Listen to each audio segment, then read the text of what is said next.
Muito provavelmente, tu já em algum momento se pegou procrastinando alguma tarefa. Provavelmente essa tarefa era alguma tarefa mais difícil, que exigia um pouco mais de ti, e aí tu acabou deixando pra depois, e perto do prazo, tu entrou naquele estado de flow e fez tudo aquilo que precisava fazer.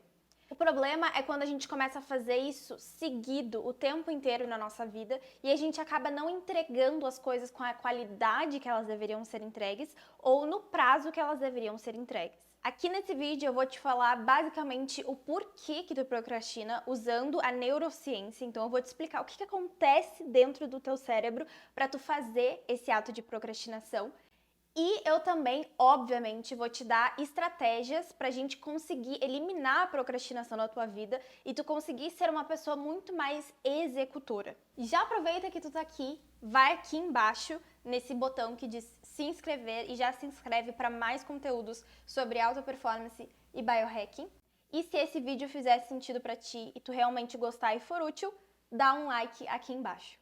Toda vez que você procrastina, você atua muito menos com a parte pré-frontal do cérebro, que é aquela parte da ação, da execução, e atua muito mais com a parte da via da amígdala, que é uma região do cérebro relacionada às emoções e o prazer. Além disso, tu tem a via mesolímbica, que é associada com o prazer, e essa via vai estar muito mais ativa em pessoas que tendem a ser mais procrastinadoras.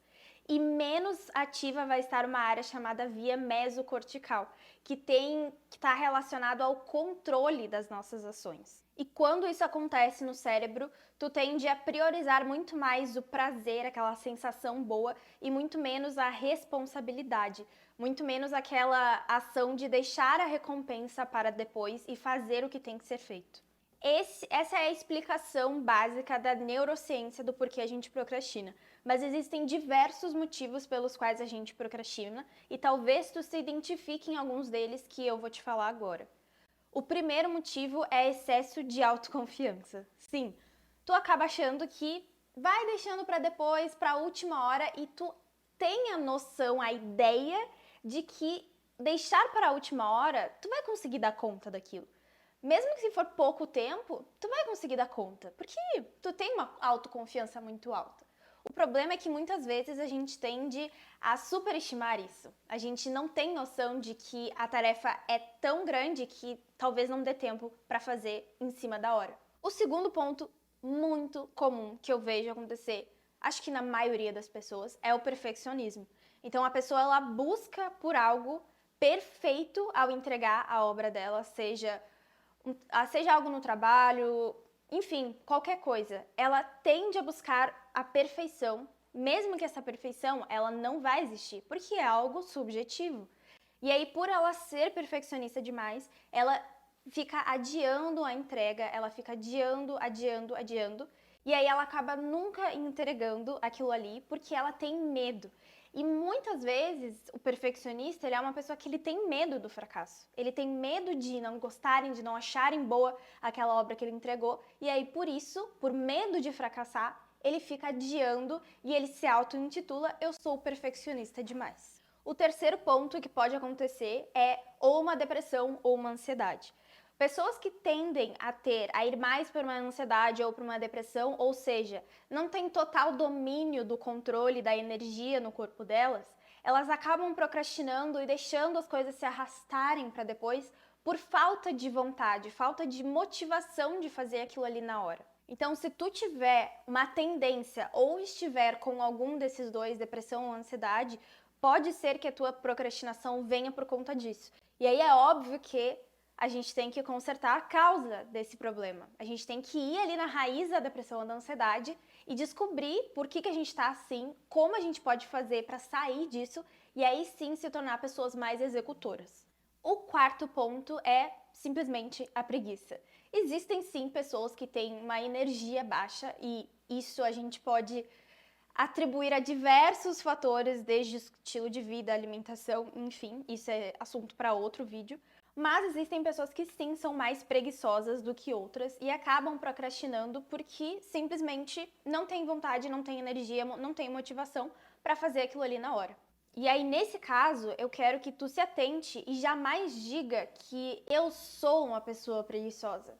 Tu não é uma pessoa preguiçosa, tu está uma pessoa preguiçosa por diversas razões que eu falei, que podem ser desde estilo de vida, alimentação, hábitos que tu tem no teu dia a dia.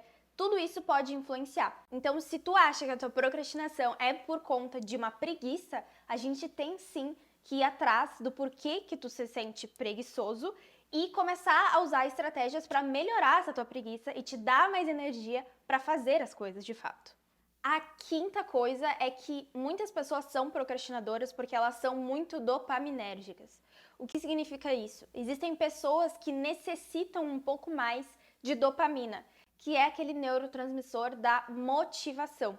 Então, essas pessoas, elas já têm uma dopamina basal menor do que outras pessoas e elas precisam constantemente de motivação, de dopamina para dar aquela motivação para que elas façam as coisas. E nesses casos das pessoas que são mais dopaminérgicas, a gente tem desde estratégias com suplementações, então com suplementos que vão aumentar a dopamina dessa pessoa e ela vai se sentir mais motivada a fazer as coisas durante o dia. Além disso, ela também precisa ter muito claro na vida dela o que ela vai ganhar fazendo aquela atividade. Ela precisa sempre ver a recompensa de fazer aquilo. Sempre ter muito claro, porque é isso que vai motivar ela, é isso que vai dar a dopamina para ela ir lá e fazer aquela tarefa. O sexto ponto é que muitas vezes a gente percebe a tarefa como sendo mais estressante do que ela realmente é. Então a gente coloca um peso em cima daquilo que é tão grande e vê se isso já não aconteceu. Tu coloca um peso naquilo, naquela tarefa, muito grande, fica pensando, meu Deus, eu tenho que fazer aquilo, eu tenho que fazer aquilo, eu tenho que fazer aquilo. E aquilo vai te causando uma ansiedade, vai te deixando mal e tu vai procrastinando, vai procrastinando. Só que quando tu senta pra fazer, tu vê que demorou muito menos do que tu achou que ia demorar e foi muito menos trabalhoso do que tu achou que seria. E o sétimo ponto, que é muito esclarecedor. A procrastinação, ela é uma forma de alívio do estresse. Então, muitas vezes a gente está passando num período, e eu não vou dizer que esses períodos eles são curtos, porque muitas vezes eles são longos, períodos grandes de estresse, e a gente já tem o estresse do dia a dia, e a gente sabe que aquela tarefa que a gente tem que fazer e que a gente continua procrastinando, vai nos gerar mais estresse ainda.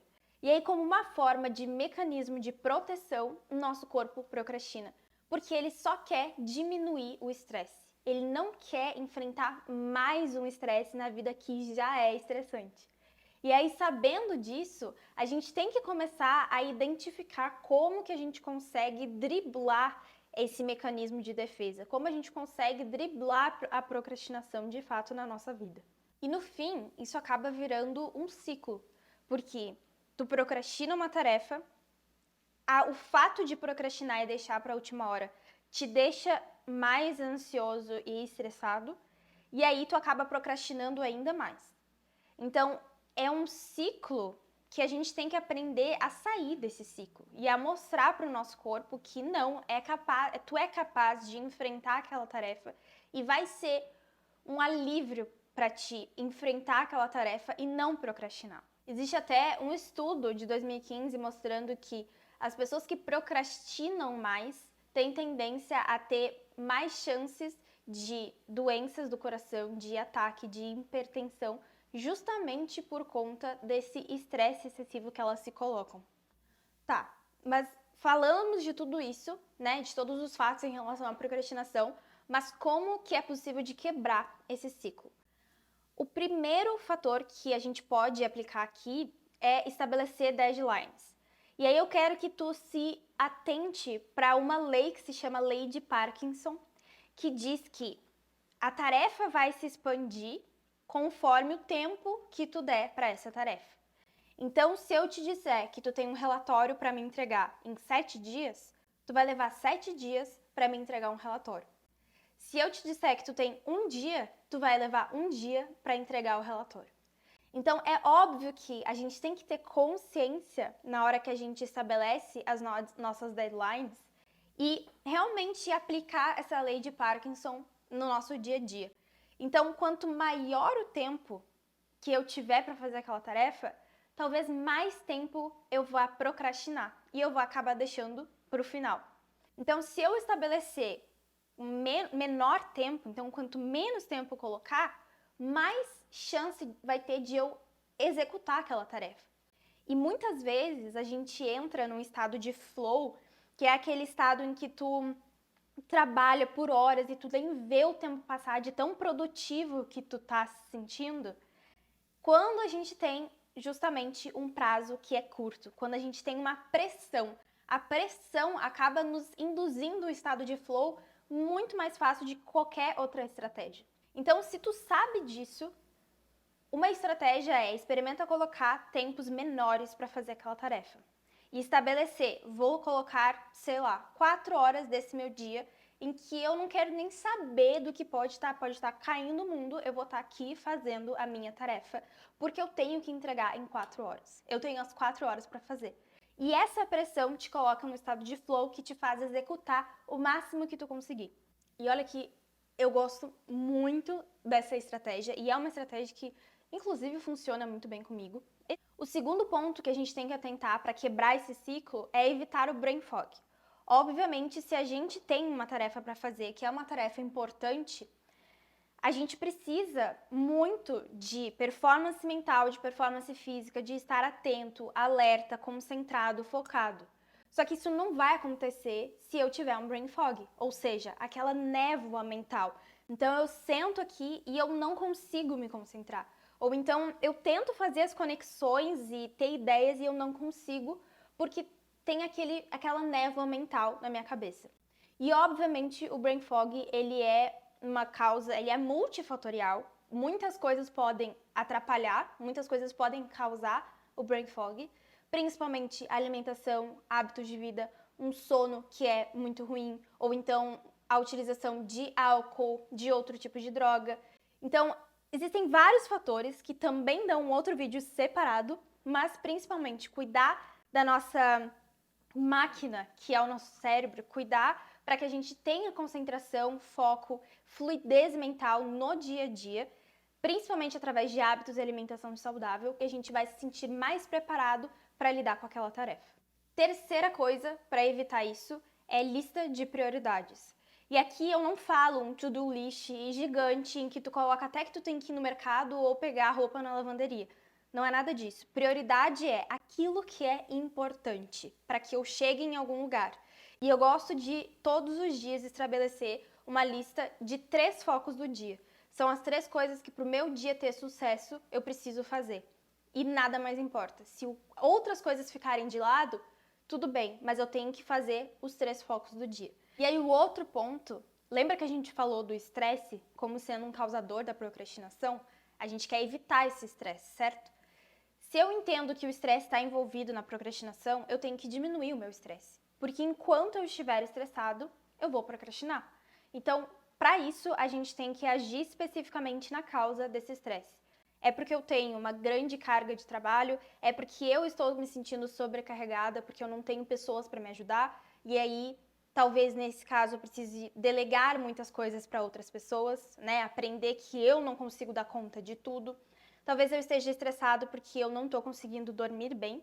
Então, primeira coisa de todas é, com certeza, melhorar a qualidade do meu sono, fazer a higiene do sono, regular o meu ciclo circadiano para eu conseguir diminuir esse estresse.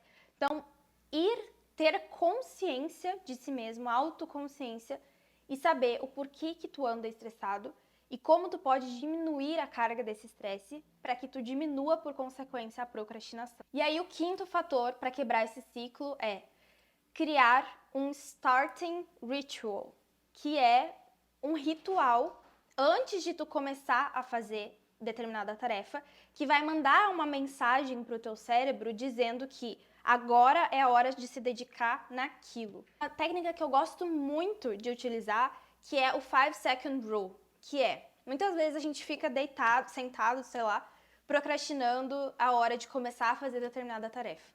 E a gente fica lá, e daí abre o celular, e daí faz qualquer outra coisa que não é importante e não vai para aquela tarefa. O 5-second rule é não pensar e não ficar overthinking, não ficar pensando demais. É 5, 4, 3, 2, 1, levanta. Quando tu levantar, tu vai fazer aquela tarefa.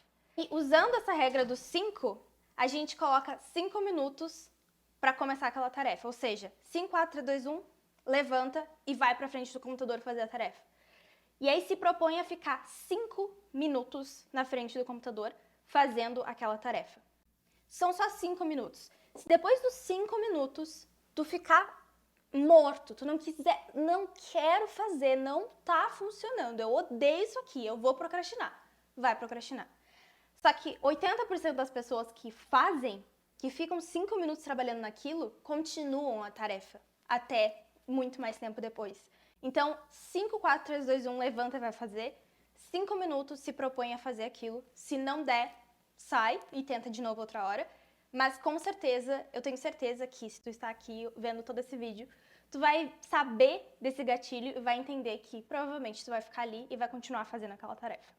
Esses foram todas as dicas, todas as estratégias, todas as explicações sobre procrastinação. Eu espero que tu pegue tudo isso que eu falei, comece a aplicar desde hoje na tua vida. E se tu começar a aplicar e ver resultado, se fizer sentido pra ti, comenta aqui embaixo, dá um like nesse vídeo e eu te vejo no próximo vídeo.